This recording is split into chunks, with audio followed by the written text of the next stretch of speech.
दिन भर की खबरों में सबसे पहले डालते हैं नजर आज के मुख्य समाचारों पर। कर्फ्यूग्रस्त एरिया लखवाली में व्यवस्थाओं को लेकर पर्यवेक्षक आशाराम डूडी ने ली बैठक। कोरोना पॉजिटिव को ट्रैवल हिस्ट्री छुपाना पड़ा भारी, लखवाली के दोनों पॉजिटिव के खिलाफ मामला दर्ज। देश में अंग्रेजी शराब की दुकानें बंद, अवैध शराब बिक्री के खिलाफ अब तक 47 अभियोग दर्ज। जंक्शन मेन बाजार में खुले इलेक्ट्रॉनिक्स की दुकानें, सोशल डिस्टेंस की पालना के साथ जिला प्रशासन ने दी गाइडलाइन। कोरोना पॉजिटिव मरीज मिलने के बाद लखवाली क्षेत्र में कर्फ्यूग्रस्त एरिया में व्यवस्थाओं को लेकर पर्यवेक्षक आशाराम डूडी के नेतृत्व में बैठक की और व्यवस्थाओं का जायजा लिया। तहसीलदार सत्यनारायण ने बताया कि कर्फ्यूग्रस्त एरिया में व्यवस्थाओं सहित किसानों को दी जाने वाली राहत को लेकर चर्चाएं हुई हैं। वहीं कोरोना पॉजिटिव की रिपोर्ट नेगेटिव आने और अन्य सैंपल की रिपोर्ट नेगेटिव आने के बाद कर्फ्यूग्रस्त एरिया के दायरे को कम करने के लिए कलेक्टर से आग्रह करने का निर्णय भी लिया गया है।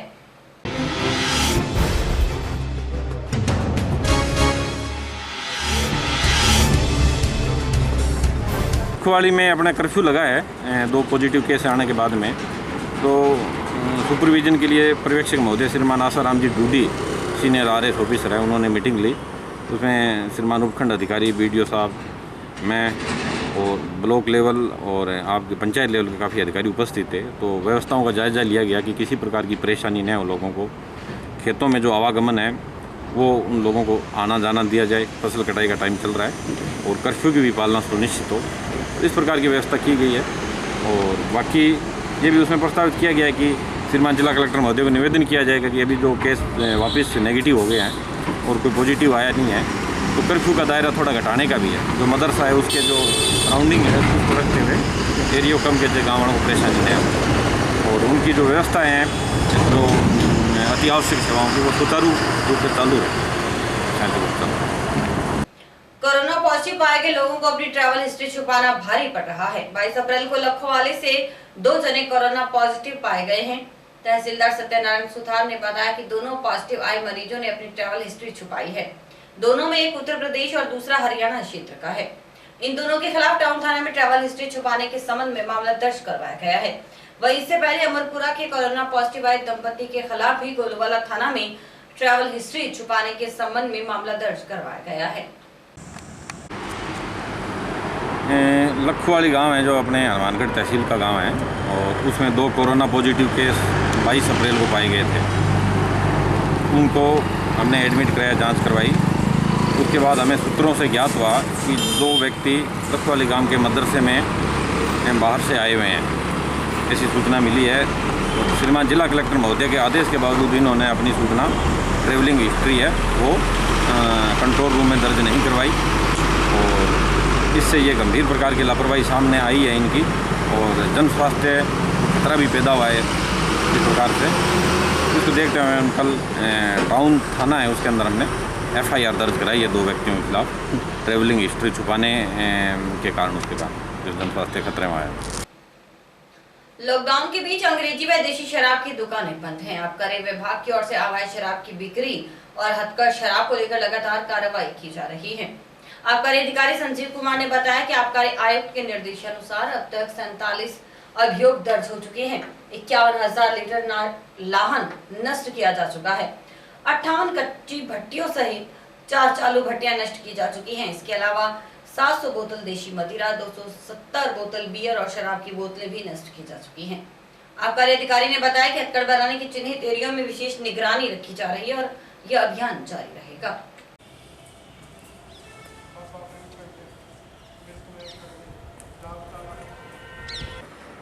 ये लॉकडाउन आरंभ होने के बाद से जो है हथकढ़ शराब पे बंदी लगी थी, इस कारण हथकढ़ और ये अवैध शराब की तस्करी बढ़ने की आशंका थी।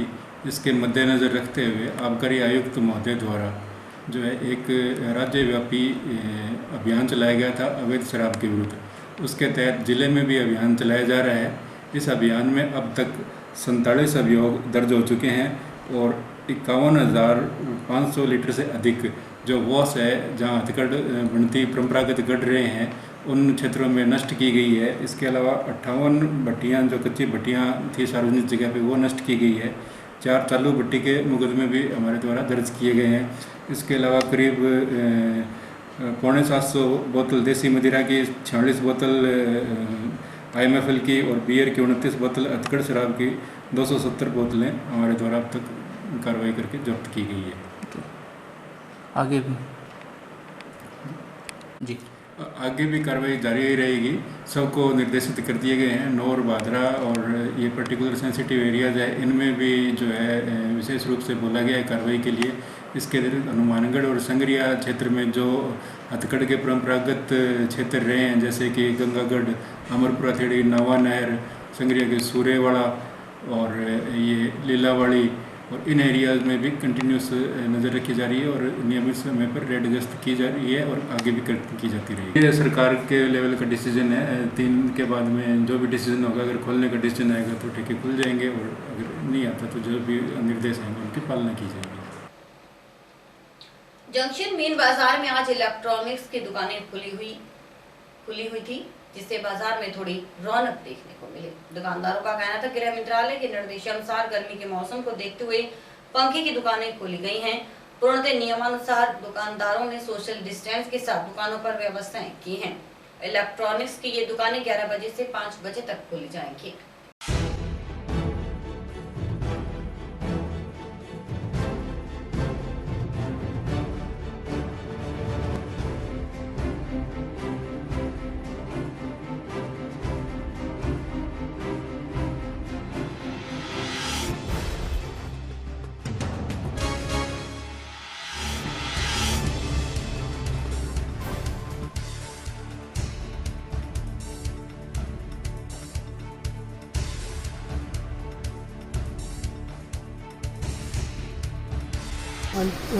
गृह मंत्रालय के निर्देशानुसार जो बिजली के पंखे हैं उनको बेचने के लिए हमारे बिजली की जो दुकानें जो बिजली का पंखे को डील करते हैं, उनको लोकल प्रशासन ने भी हमारे को एक सहमति जारी की है, तो कस्टमर को तकलीफ ना हो, क्योंकि आगे गर्मी बहुत बढ़ रही है और लोगों को तकलीफ हो रही है। उसको ध्यान में रखते हुए और अपना और अगले आने वाले कस्टमर का बचाव रखते हुए सोशल डिस्टेंसिंग का पूर्ण पालन, कोविड-19 के अनुसार जो भी टर्म्स एंड कंडीशन है उसके अकॉर्डिंग हम अपना कारोबार करेंगे, ताकि लोगों को, आमजन को तकलीफ ना हो और गर्मी से राहत मिल सके। इसके लिए हमने थोड़ा 11 से लेकर 5 बजे तक लोकल प्रशासन ने हमारे को कहा है कि आप दुकानें खोल सकते हो, तो हमने भी उसी अकॉर्डिंग, उसी के आदेशानुसार इस पालना कर रहे हैं और सोशल डिस्टेंसिंग का पालन करेंगे। सैनिटेशन वगैरह और मास्क लगा के आधे कर्मचारियों के साथ में और दिए गए टाइम का सख्ती से पालन करेंगे और कस्टमर को भी पूरे सोशल डिस्टेंसिंग का पालन कराएंगे और सेफ्टी के लिहाज से भी उनको पूरा मास्क का ध्यान रखना है और डिस्टेंसिंग है जो 1 मीटर 1.25 मीटर की डिस्टेंसिंग से काम करना है, उसी हिसाब से हम अपना काम है। जिला केमिस्ट एसोसिएशन की ओर से पूर्व अध्यक्ष प्रेम सेठिया के नेतृत्व में एसपी राशि डोगरा को इंफ्रारेड थर्मामीटर सौंपा गया है। एसपी राशि डोगरा ने केमिस्ट एसोसिएशन के सहयोग को सराहा। इससे पूर्व भी जन सहयोग में अहम भूमिका अदा करते हुए केमिस्ट एसोसिएशन द्वारा शहर में जरूरतमंदों तक भोजन उपलब्ध करवाने के लिए भी सहायता राशि का सहयोग दिया जा चुका है।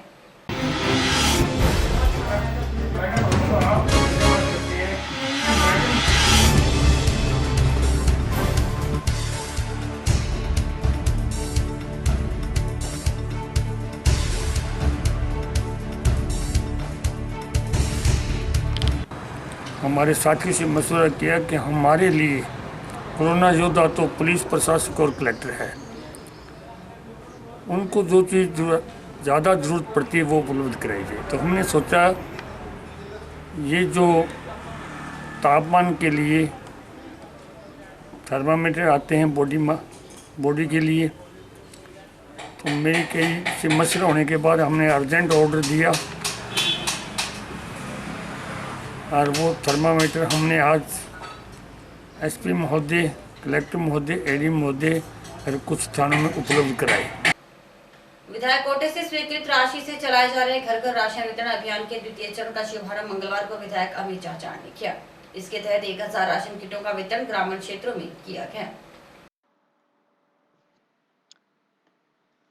नौहर पंचायत समिति की स्वामी विवेकानंद कॉन्फ्रेंस हॉल से ग्राम पंचायत ललाना दिखनादा के लिए राशन किट की 2 गाड़ियों को रवाना किया गया। इस मौके पर विधायक अमित चाचाण ने कहा कि कोरोना महामारी से जूझ रहे नागरिकों के लिए मदद करना हमारा फर्ज बनता है। लॉकडाउन के दौरान कोई भी जरूरतमंद व्यक्ति भूखा ना सोए, इसके लिए मुख्यमंत्री अशोक गहलोत की मंशा के अनुरूप नौहर विधानसभा क्षेत्र में 40 लाख रुपए की लागत से राशन किटों का वितरण किया जा रहा है। विधायक ने बताया कि पहले चरण में शहरी क्षेत्र के लिए 1000 किटों का वितरण किया गया। अब दूसरे चरण में ग्रामीण क्षेत्रों में इन किटों का वितरण जनप्रतिनिधियों के माध्यम से होना है। उन्होंने बताया कि अगले चरण में पल्लू क्षेत्र में भी राशन किटों का वितरण किया जाएगा। विधायक अमित चाचार ने बताया कि अभी 40 लाख रुपए से 8000 राशन किटों का वितरण जरूरतमंदों में किया जाना है। अगर भविष्य में भी जरूरत पड़ी तो जरूरतमंदों को भोजन के लिए राशन उपलब्ध करवाया जाएगा। इस मौके पर उपखंड अधिकारी श्वेता कोचर, विकास अधिकारी यशपाल असीजा, कांग्रेस ओबीसी प्रकोष्ठ के प्रदेशाध्यक्ष श्रवण तंवर, संयुक्त व्यापार संघ अध्यक्ष संजय शर्मा सहित गणमान्य व्यक्ति उपस्थित थे। ग्रामीण इलाकों के लिए विधायक कोष से 1000 किटें 5 लाख रुपए की बनवाई गई है, जो आज यहाँ पंचायत समिति के माध्यम से गांव में वितरण का शुभारंभ किया गया है। आज ललाना दिखनादा और ललाना उत्तरादा 2 पंचायतों में यहाँ से किटें रवाना की गई है। अभी तक कितनी किटें वितरित की जा चुकी है और क्या लक्ष्य है? चूँकि जिस तरह से पूरे विश्व में ये कोरोना वायरस की महामारी फैली हुई है, इसके चलते पिछले काफ़ी लंबे समय से पूरा देश लॉकडाउन है और इस लॉकडाउन की स्थिति में हमारे मुख्यमंत्री अशोक जी गहलोत की मंशा है कि इस दौर में कोई व्यक्ति भूखा न सोए।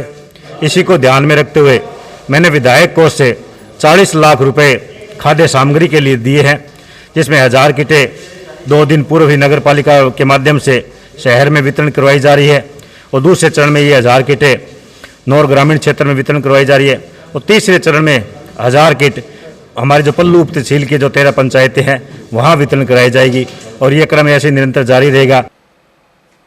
लॉकडाउन की पालना सुनिश्चित करवाने में लगा पुलिस प्रशासन लगातार आमजन से समझाइश करने में लगा है। इसी कड़ी में सदर थाना प्रभारी लखवीर सिंह द्वारा गांव चंडावाली में आमजन से घरों में रहने की अपील करते हुए कोरोना संक्रमण से बचाव के लिए समझाइश की गई। आप खुद देखिए। जरूरी काम होने पर ही आप अपने घर से बाहर निकलें। अति आवश्यक होने पर जब घर से निकलना जरूरी हो तो अपने मुंह पर मास्क आवश्यक रूप से बांधें और बार बार अपने हाथों को साबुन से अच्छी तरह से धोएं और सैनिटाइज भी करें। कोरोना वायरस संक्रमण के बढ़ते प्रभाव को कम करने के लिए और इसके रोकथाम लगाने के लिए समस्त ग्रामवासियों को सूचित किया जाता है और आपसे विनम्र आग्रह है कि अति आवश्यक होने पर ही घर से बाहर निकलें। बिना किसी आवश्यक कार्य के घर से बाहर नहीं निकलें, अपने घर में रहें और सुरक्षित रहें।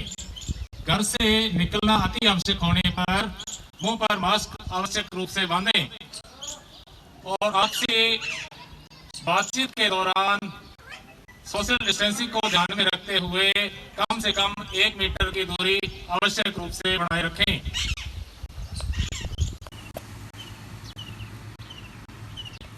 आप सभी को सूचित किया जाता है कि कोरोना वायरस संक्रमण के मद्देनजर जारी लॉकडाउन के संबंध में जो प्रशासन द्वारा आपको दिशा निर्देश दिए गए हैं उनकी पूर्ण रूप से पालना सुनिश्चित करें।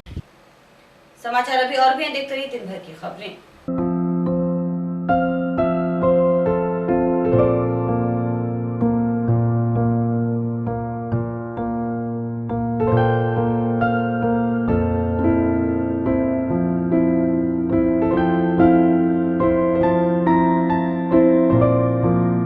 तुम जीते तो हम जीते।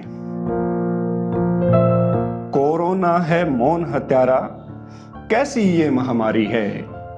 कोरोना है मौन हत्यारा, कैसी ये महामारी है। कौन कहां है कातिल किसका, पता लगाना भारी है, पता लगाना भारी है। कल्पित हीरो जीरो हैं अब, कल्पित हीरो जीरो हैं अब, असली हीरो आते हैं। गाली और पत्थर के बदले सबकी जान बचाते हैं, सबकी जान बचाते हैं। तेरी खातिर खुद को जिसने, तेरी खातिर खुद को जिसने कई दफा नित मारा है। मौत के वाहक सोच जरा, परिवार उन्हें भी प्यारा है, परिवार उन्हें भी प्यारा है। खुद खेलते खतरों से, खुद खेलते खतरों से, और जन की जाने प्यारी हैं। हिम्मत की जय बोलो उनकी, जंग निरंतर जारी है, जंग निरंतर जारी है। डॉक्टर, नर्सें, पुलिस, प्रशासन, सफाई सेवा शान है। डॉक्टर, नर्सें, पुलिस, प्रशासन, सफाई सेवा शान है। रब, अल्लाह और गॉड इन्हीं में, इनमें ही भगवान है, इनमें ही भगवान है। दिन देखे ना रात, दिन देखे ना रात, काम ही इनका एक ठिकाना है। हम केवल नियम को माने, मिलकर देश बचाना है, मिलकर देश बचाना है। तुम जीते तो हम जीते, तुम जीते तो हम जीते, और जीते हिंदुस्तान है। विश्व विजेता बन बोलेंगे, मेरा भारत महान है, मेरा भारत महान है, मेरा भारत महान है। जय हिंद।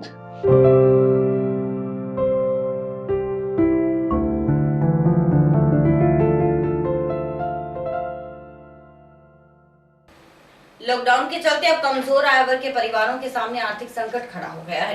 रोजाना दिहाड़ी मजदूरी कर अपना और अपने परिवार का गुजर बसर करने वालों का गुजारा मुश्किल हो गया है। ऐसे में लेबर कॉलोनी के नाम से मशहूर सिरिशिया के वार्ड 57 के बाशिंदों का कहना है कि उनका जीना मुहाल हो गया है। डिपो से जो गेहूं मिला उसमें भी गुजारा नहीं, राशन के वितरण में पारदर्शिता नहीं है। ऐसे में लोग परेशान हैं। आप खुद सुनिए पीड़ित परिवारों की जुबानी।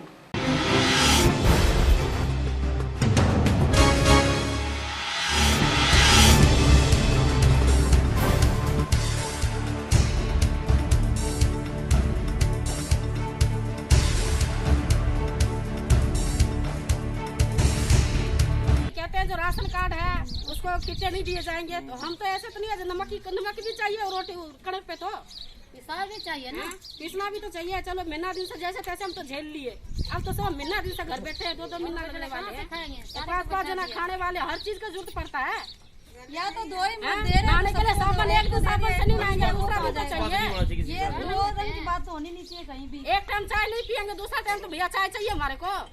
हर चीज को जरूरत पड़ता है घर में, ऐसे बात नहीं है कोई चीज की जरूरत नहीं पड़ता है।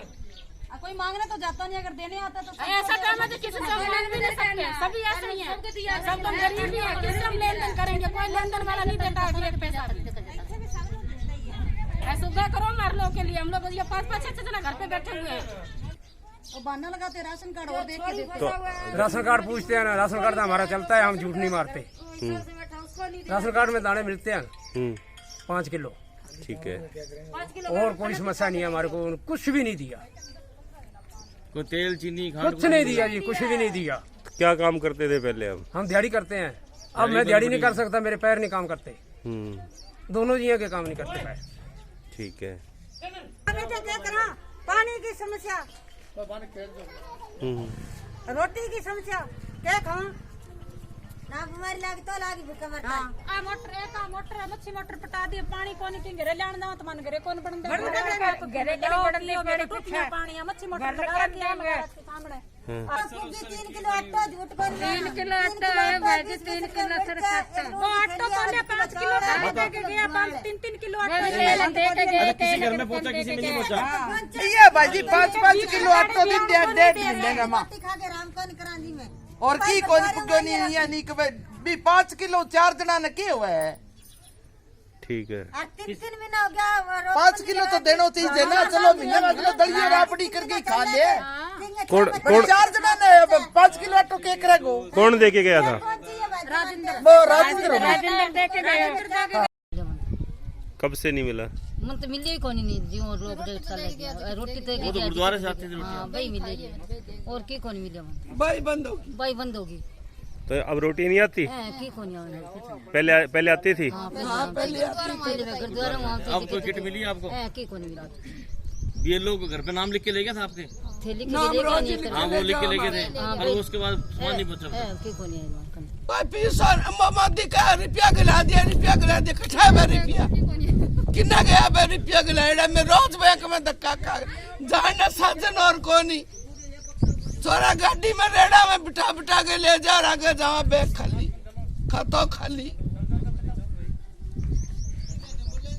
और कोई हाल है नहीं तो कोई आटा वगैरह दिए क्या आपको?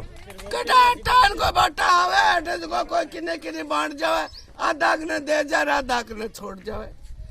कल राजेंद्र आयो, एक थैली मैंने देगा, एक घर में तीन घर है, बस 3 घर एक थैली में कुन का बाकी रोटी मन दे, एक रोटी मुँह आधी की नहीं दे, आधी की नहीं दे। आज कोरोना महामारी के चलते पूरे विश्व के अंदर बहुत भयंकर कार्य हो रहा है और सरकारें भी अपने हर स्तर पर प्रयास कर रही हैं। हम ये कह रहे हैं अपनी सरकार अपने स्तर पर प्रयास जरूर कर रही हैं, लेकिन आज हमने इसलिए आज हमें बोलना पड़ रहा है कि इस एरिया का बहुत ही बुरा हाल है। मजदूर वर्ग है, दिहाड़ी करने जा नहीं सकते, आज 1.5 महीने से बेचारे अपने घरों में बैठे हैं। कोई होटलों पे लगे हुए थे, कोई लेबर लगे हुए थे, इनके घर में खाने को दाना नहीं है। और इनकी जब सर्वे करवाई गई BLO के द्वारा तो वो घर घर जाके सर्वे करनी थी, परंतु वो सर्वे भी ढंग से नहीं की गई। मतलब ये समझ लो 70% लोगों को जो खाने के पैकेट मिलने थे, जो अभी जो आटे की थैलियाँ पैकेट मिलने थे, 70% लोगों को नहीं मिली है। आप लोग देख ही चुके हो और बहुत ही बुरा हाल है इन लोगों का, क्योंकि अपने इनकी आवश्यकताएं उस अनुरूप पूरी नहीं कर सकते जो जीवन दिनचर्या कुछ दिनों पहले चल रही थी। उनसे ये गुजारिश करना चाहता हूँ कि ये जो लोग हैं इनके कार्डों पे कणक कईयों को मिलती है, कईयों को कणक नहीं मिल रही, राशन नहीं मिला, NFS में नहीं मिलती है, किसी को मिलती है। तो अच्छी सर्वे करवाई जाए बिल्कुल बढ़िया तरीके से, कोई राजनीतिक प्रभाव ना हो, खुद आए, खुद सर्वे करवाए जाएँ या BLO के द्वारा, और घर घर आटे की थैलियाँ या जो भी सामान हो, जो भी सामान इन बंदों को उपलब्ध कराया जाए ताकि अपनी दिनचर्या ये करा सके। अब ये सड़कों पे आ रहे हैं लोग, हमें भी अब आना पड़े, इनके साथ कंधे से कंधे मिला के हम लोग आएंगे अभी आगे भविष्य में अगर कोई नई सहायता दी गई तो। इस मौके पर पार्षद का कहना था कि राशन किट का वितरण प्रशासन की ओर से करवाया जा रहा है, लेकिन बहुत से जरूरतमंद परिवार हैं जो इससे वंचित रह गए हैं। ऐसे में उनके लिए भी व्यवस्था करना जरूरी है। वहीं पार्षद राजेंद्र चौधरी का कहना था कि उन तक पहुंचने वाले जरूरतमंदों के लिए राशन खाने की व्यवस्था करवाई जा रही है। शहरवासियों का भी सहयोग मिल रहा है। वार्ड नंबर 57 के अंदर अब जो सरकार की तरफ से राशन आया है और BLO साहब को जो गाइडलाइन आई है कि जिनको गेहूं मिलता है उसको नहीं देके, जिसको गेहूं नहीं मिल रहा या जो कोई विधवा है, विकलांग है, उनको राशन का वितरण करना है, तो BLO साहब ने लगभग उस हिसाब से वितरण कर दिया है। इसके अलावा हमने जब भोजन वितरण होता तो सभी को हम भोजन देते थे और समाज सेवी संस्थाएं जैसे हमारे को रेलवे की इंजीनियर आई, जब भी हमने उन सब लोगों को जो जरूरतमंद थे उनको दिलाया। अब कल दैनिक भास्कर की तरफ से भी आया तो उनसे भी दिलवाया। एक गांव की जो संस्था कुछ मणुका से लोग आए थे वो भी वितरण करके गए मेरे वार्ड के अंदर, और सतीपुरा के भी कुछ लोगों ने वितरण किया। लगभग जो जरूरतमंद हैं उनको हम सबको वितरण कर रहे हैं। और फिर भी अगर कोई जरूरतमंद हमारे पास आता है तो हम अपनी तरफ से या किसी संस्था की तरफ से उसको जरूर देने का प्रयास करते हैं, और फिर भी कोई जरूरतमंद रह जाएगा और हमें जैसे पता लगेगा तो उसको भी हम देंगे। संतों की निर्मम हत्या पर रिपब्लिक भारत चैनल पर की गई डिबेट में भाट समाज पर कथित धर्म विरोधी टिप्पणी करने पर सुमित पात्रा पर जमकर विरोध किया गया। भाट समाज के प्रतिनिधिमंडल की ओर से ज्ञापन के माध्यम से डिबेट में बोले गए शब्दों को टीवी चैनल के माध्यम से ही उन शब्दों को वापस लेने की मांग की गई है। उनका कहना था कि भाट समाज लॉकडाउन की पालना कर रहा है, यदि सुनवाई नहीं हुई तो लॉकडाउन के बाद समाज की ओर से आंदोलन किया जाएगा।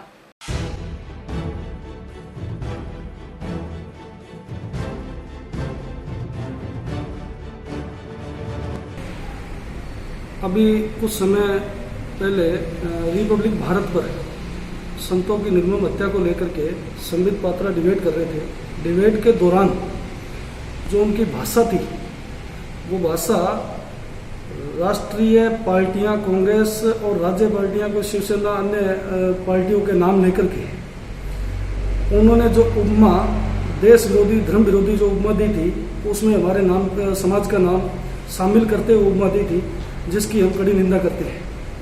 और इस समाज के बारे में संबित पात्रा क्या जानते हैं? इस समाज ने सदैव, भाट समाज ने देश के इतिहास को बचाए रखने के लिए इनकी पोथियां, भैया, जिनके अंदर आज तक हर उस व्यक्ति का इतिहास संरक्षित करके रखा है जिसको संबित पात्रा को ये मालूम नहीं था, जिसके कारण इन्होंने हमें देश विरोधी उपमा उन पार्टियों के साथ देख करके धर्म विरोधी हमें बनाया गया है, उसकी हम कड़े शब्दों में निंदा करते हैं और मांग करते हैं संबित पात्रा अपने आप के अंदर वहीं जैसे टीवी डिबेट पर बैठे उन्होंने हमें अपमानित करने का जो कार्य किया है, भाट समाज को अपमानित करने का जो कार्य किया है, उसके लिए वो अपने शब्दों को टीवी डिबेट के माध्यम में सामने आकर के वापस लें, माफ़ी मांगे, अन्यथा इनका जो भी नुकसान होगा भाजपा पार्टी का आने वाले समय में, और आज हम इसके लिए आंदोलन करने के लिए भी हमें अगर मैदान में आना पड़ेगा तो हम आएंगे। लोकपाल का आज जो चल रहा है लॉकडाउन का विषय, उस पर हम पूर्णतः सरकार के साथ हैं, सरकार का समर्थन कर रहे हैं कि हमें आज कहीं रोड पर नहीं आना पड़े। लॉकडाउन जैसे ही खत्म होता है हम रोडों पर आएंगे, आंदोलन करेंगे। कोरोना के खिलाफ जंग में लगे स्वास्थ्य कर्मी और पुलिस कर्मियों को शहीद का दर्जा दिए जाने की मांग पार्षद हिमांशु महर्षि ने पीएम मोदी को पत्र लिखकर की है। आमजन की सुरक्षा और कोरोना से बचाव के लिए जिस तरह पुलिसकर्मी और स्वास्थ्य कर्मी लगे हुए हैं वह सराहनीय है। ऐसे में सरकार यदि उन्हें कुछ होता है तो सरकार शहीद का दर्जा देकर उनका सम्मान करे।